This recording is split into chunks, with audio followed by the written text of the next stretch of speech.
오늘 하루도 수고한 당신에게 쉼표가 되는 시간, 당신의 밤 쉼표 하나입니다.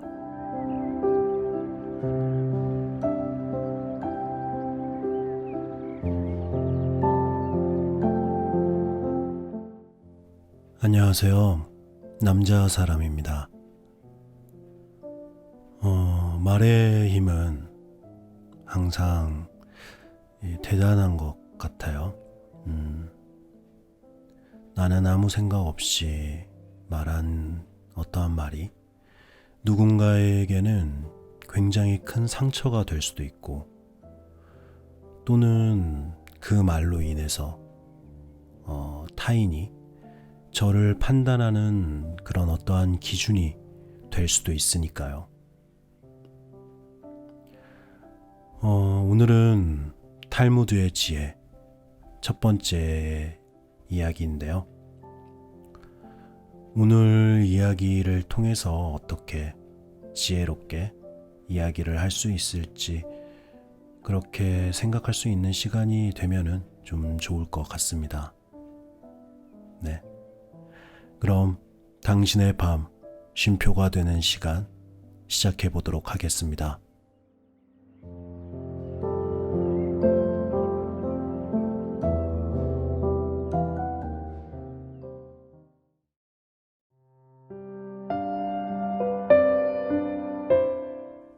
탈무드의 지혜 첫 번째 이야기.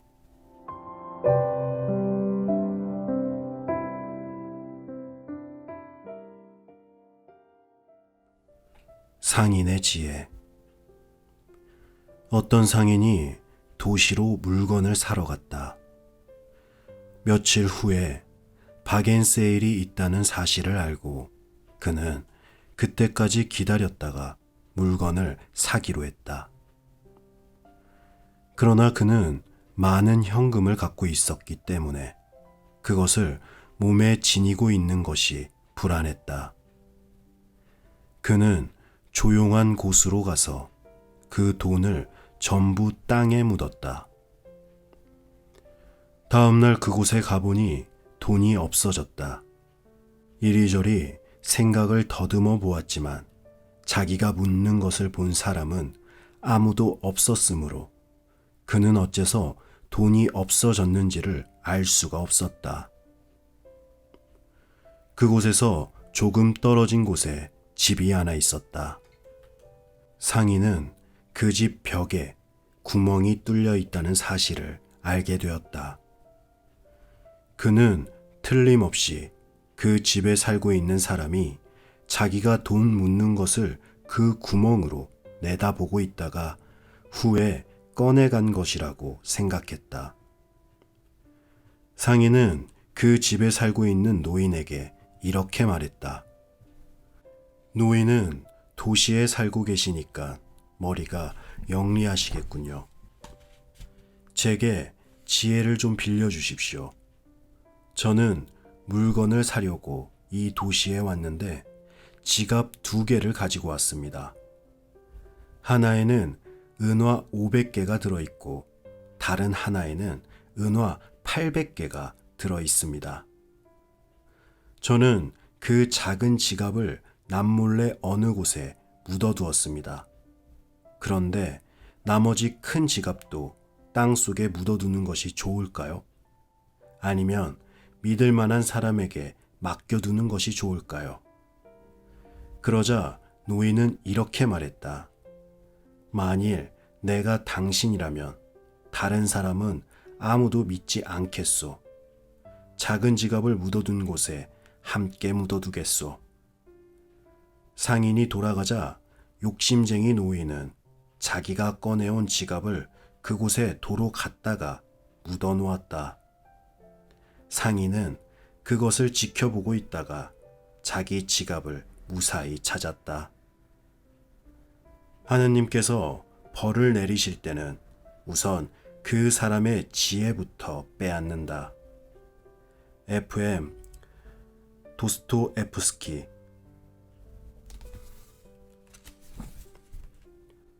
포도밭의 여우. 옛날에 여우 한 마리가 포도밭 주위를 맴돌며 어떻게든 안으로 들어가려고 골똘히 궁리하고 있었다. 울타리가 너무 촘촘하기 때문에 드나들기가 곤란했던 것이다. 결국 여우는 사흘 동안 단식을 해서 몸의 살을 빼고는 울타리 사이를 비집고 들어갔다. 포도밭에 들어간 여우는 포도를 마음껏 먹었다. 그런 다음 포도밭에서 나오려 했으나 배가 불러 울타리 사이로 빠져나올 수가 없었다. 여우는 할 수 없이 또다시 사흘을 단식했다. 배가 홀쭉해지도록 살을 뺀 후 여우는 포도밭을 빠져나왔다. 여우는 혼자 중얼거렸다. 들어갈 때나 나올 때나 결국 배고픈 건 마찬가지로군. 인생도 마찬가지로 누구나 맨몸으로 태어나 똑같이 맨몸으로 죽는다. 한 인간은 이 세상에 가족과 부와 선행, 이 세 가지를 남기고 죽게 되지만 선행보다 중요한 것은 없다. 탈무드. 막내의 마술사과. 시골에 삼형제가 살고 있었다. 이들 형제에게는 제각기 한 가지씩 보물이 있었다. 맏형은 망원경, 둘째는 마술 양탄자, 셋째는 마술의 사과를 갖고 있었다. 한편 이 나라 왕에게는 사랑하는 외동딸이 있었는데 그 딸이 중병에 걸려 생사를 오락가락하고 있었다. 그래서 왕은 딸의 병을 고치는 사람은 사위로 삼고 다음 왕위를 물려주겠다는 포고문을 내걸었다. 시골에 살고 있는 맏형은 망원경으로 그 포고문을 보았다. 삼형제는 서로 힘을 모아 공주의 병을 고쳐보자고 다짐했다. 삼형제는 둘째의 마술 양탄자를 타고 순식간에 궁궐에 도착했다. 그리고 막내의 마술 사과를 공주에게 먹이자 공주의 병이 깔끔하게 나았다. 모든 사람들이 기쁨의 환호성을 질렀다. 왕은 그들을 위해 잔치를 열고 사위를 선택하기로 했다. 그런데 세 사람 중 누구를 사위로 삼아야 할지 난감했다. 맏형이 말했다. 만일 내가 망원경으로 포고문을 보지 않았다면 이곳에 올 수 없었어. 그러자 둘째가 말했다. 만일 내 마술 양탄자가 없었다면 이렇게 먼 곳까지 올 수는 없었지. 이번에는 막내가 말했다. 만일 내 마술 사과가 아니었다면 공주의 병은 고치지 못했을 거야.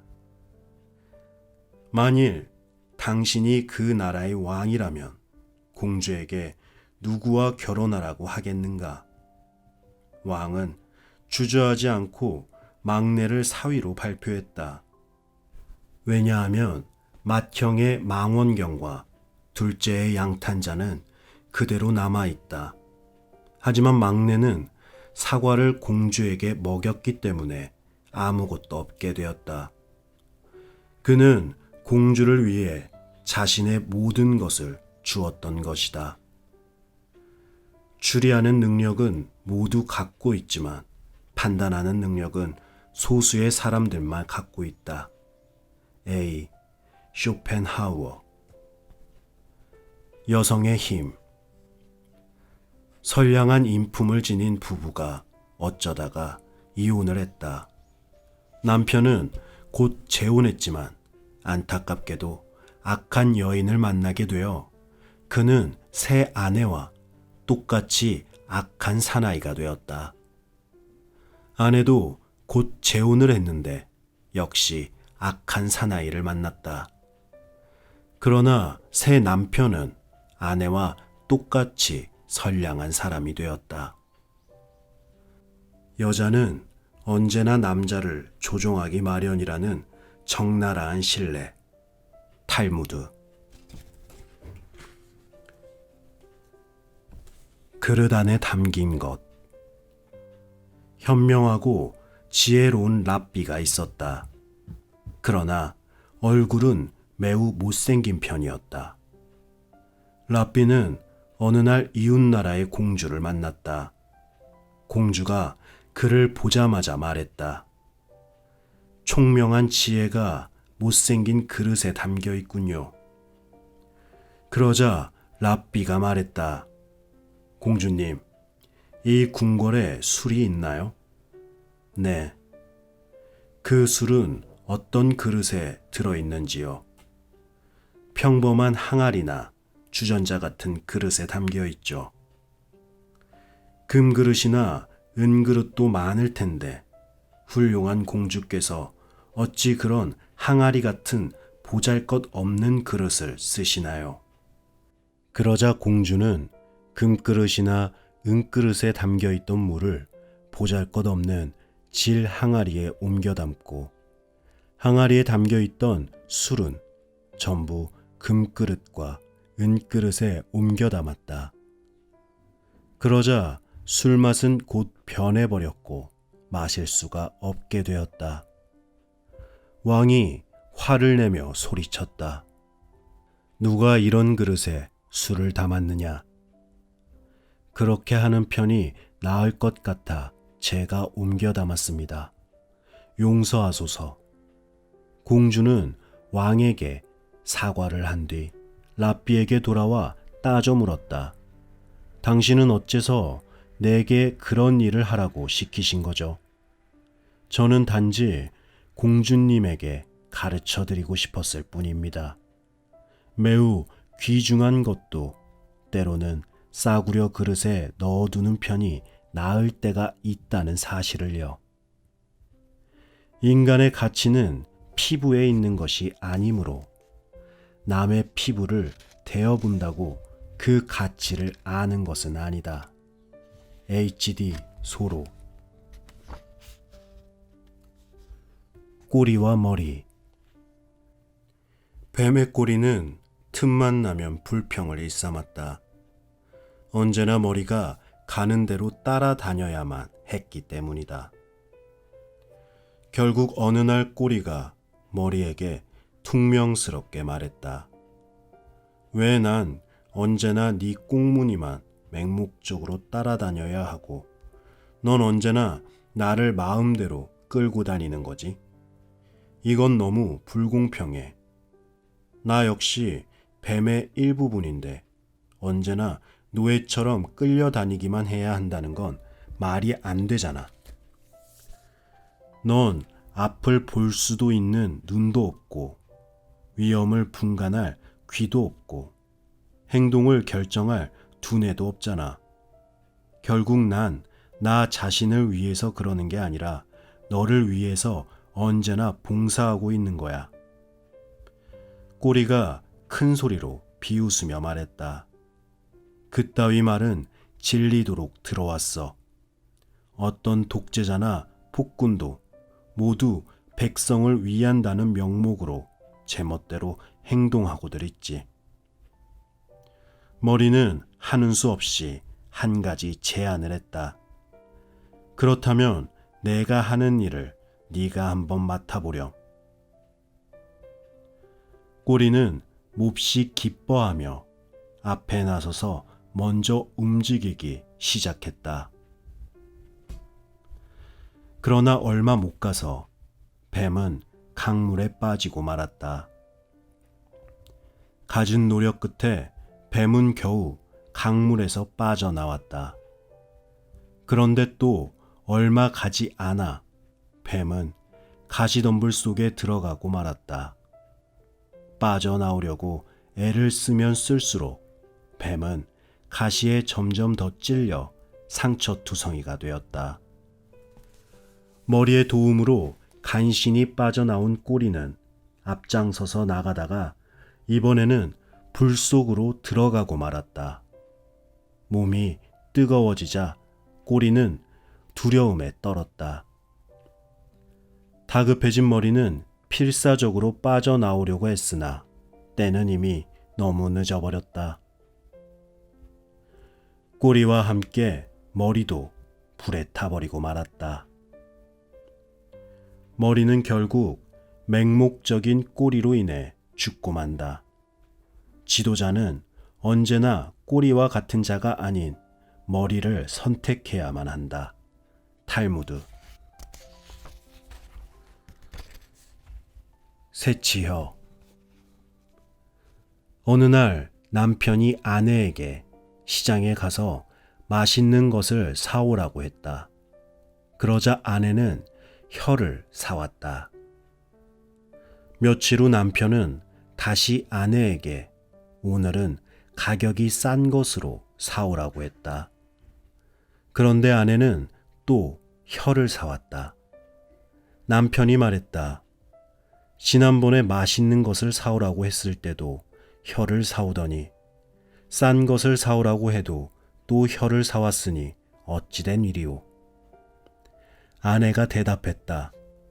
혀는 잘 사용하면 더 이상 좋은 것이 없고 잘못 사용하면 그보다 더 나쁜 것이 없기 때문입니다. 사람은 비수를 손에 들지 않고도 가시돋친 말 속에 그것을 숨겨둘 수 있다. W. 셰익스피어. 일 솜씨가 뛰어난 노동자. 왕의 포도밭에는 많은 노동자들이 일하고 있었다. 그중 한 노동자는 다른 노동자들보다 특히 일솜씨가 뛰어났다. 어느 날 왕이 포도밭을 방문하여 능력이 뛰어난 그 노동자와 둘이서 포도밭을 산책했다. 노동자들의 수고비는 날마다 지불되고 있었다. 마침내 하루 일이 끝나자 노동자들은 줄을 지어 수고비를 받으러 왔다. 노동자들은 모두 똑같은 급료를 받고 있었다. 그들 가운데 가장 능력이 뛰어난 그 노동자도 똑같은 수고비를 받았다. 그러자 다른 노동자들이 화를 내며 말했다. 이 사람은 2시간밖에 일하지 않고 나머지 시간은 임금님과 함께 산책만 했습니다. 그런데도 그가 우리와 똑같은 수고비를 받는다는 것은 말도 안 됩니다.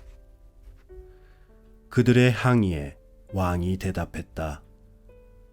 너희들이 하루 동안 한 일보다 더 많은 일을 이 사람은 2시간 동안에 해냈다. 그 사람이 몇 해를 살다 갔는가가 중요한 것이 아니라 얼마만큼의 업적을 남겼는가가 중요한 것이다. 탈무드. 셋째 딸의 험담. 어떤 호라비가 세 딸과 함께 살고 있었다. 그는 딸들의 나이가 들수록 근심이 쌓이기 시작했다. 딸들이 모두 외모는 아름다웠지만 각자 하나씩 단점을 갖고 있었기 때문이다.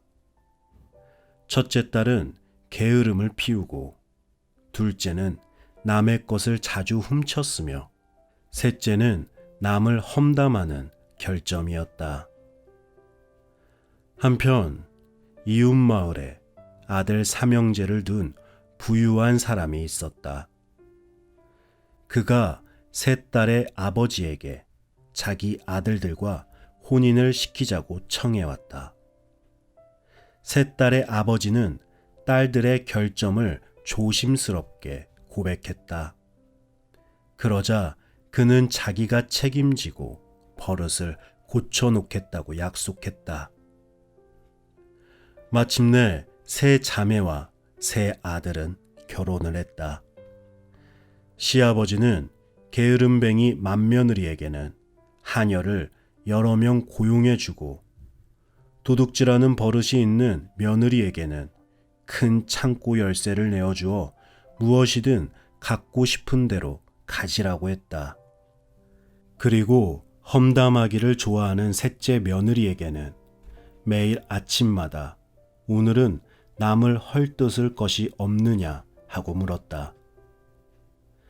어느 날 친정 아버지는 딸들이 궁금해 사돈댁으로 갔다. 큰딸은 마음대로 게으름을 피며 살 수 있어 즐겁다고 했다. 둘째 딸은 갖고 싶은 것을 마음대로 가질 수 있어 행복하다고 말했다. 그러나 셋째 딸은 시아버지가 자기에게 무엇이든 캐물어서 괴롭다고 했다. 친정아버지는 셋째 딸의 말만은 믿지 않았다. 셋째 딸은 시아버지까지도 헐뜯고 있었기 때문이다. 당신 앞에서 누구의 험담을 하는 자는 언젠가는 누구 앞에서 당신 험담도 할 사람이다. 스페인 속담. 진정한 효도. 금화 6,000개 값에 해당하는 큰 다이아몬드를 갖고 있는 어떤 사나이가 있었다. 어느 날 그 집에 궁궐에서 일하는 사람이 찾아왔다. 궁궐 장식으로 쓰기 위해 금화 6,000개를 가지고 다이아몬드를 사러 온 것이다. 그런데 공교롭게도 그의 아버지가 다이아몬드를 넣어둔 금고의 열쇠를 베개 밑에 넣고 낮잠을 자고 있었다. 아버지를 깨시게 할 수는 없습니다. 다이아몬드는 못 팔겠습니다. 죄송합니다. 궁궐에서 온 사람은 큰 돈벌이가 있는데도 잠자는 아버지를 깨우지 않는 그 대단한 효성에 감탄했다. 그는 궁궐로 돌아가 임금에게 사나이의 효도를 보고했다. 역시 크게 감탄한 임금은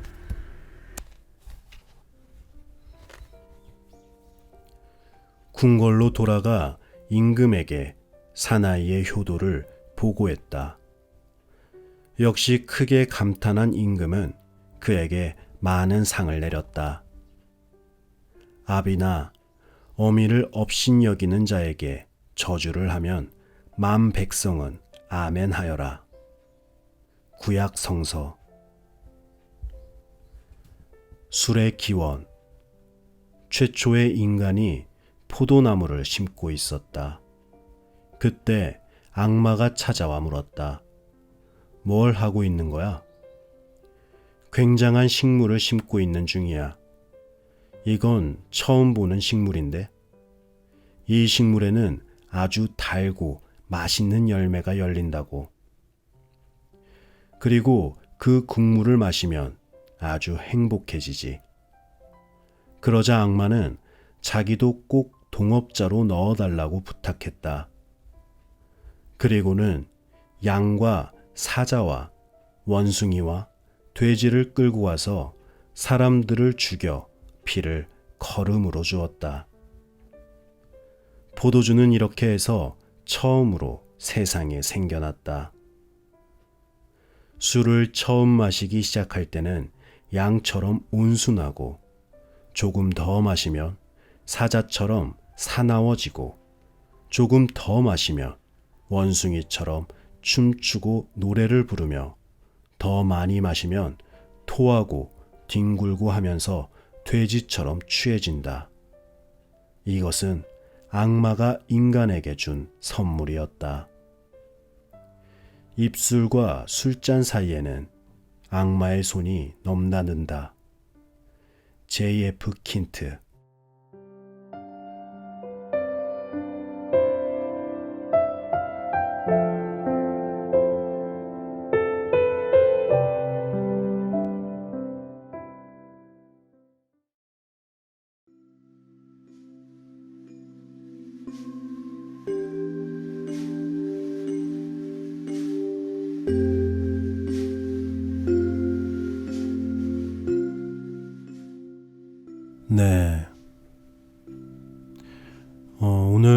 중에 이런 구절이 있었죠. 나에게 누군가를 험담하는 사람은 언젠가 다른 누군가에게 나의 험담을 할 수도 있다. 뭔가 뭐랄까 굉장히 좀 찔리는 이야기였는데, 나 또한 누군가에게 다른 사람의 험담을 했던 그런 기억이 나면서 나 역시 그런 셋째 딸 같은 사람일 수도 있겠구나, 그런 생각이 좀 들었습니다. 네. 여러분은 오늘 이야기들 중에서 어떤 이야기가 가장 기억에 남으실까요? 저는 오늘 밤만큼은 어떻게 조금은 말하기 전에 생각을 해보고 말을 할 수 있을지 그런 고민을 해보는 시간을 가져보려고 합니다. 그럼 당신의 밤 쉼표 하나 오늘은 여기서 마치도록 하겠습니다. 저는 남자 사람이었습니다. 편안한 밤 되세요.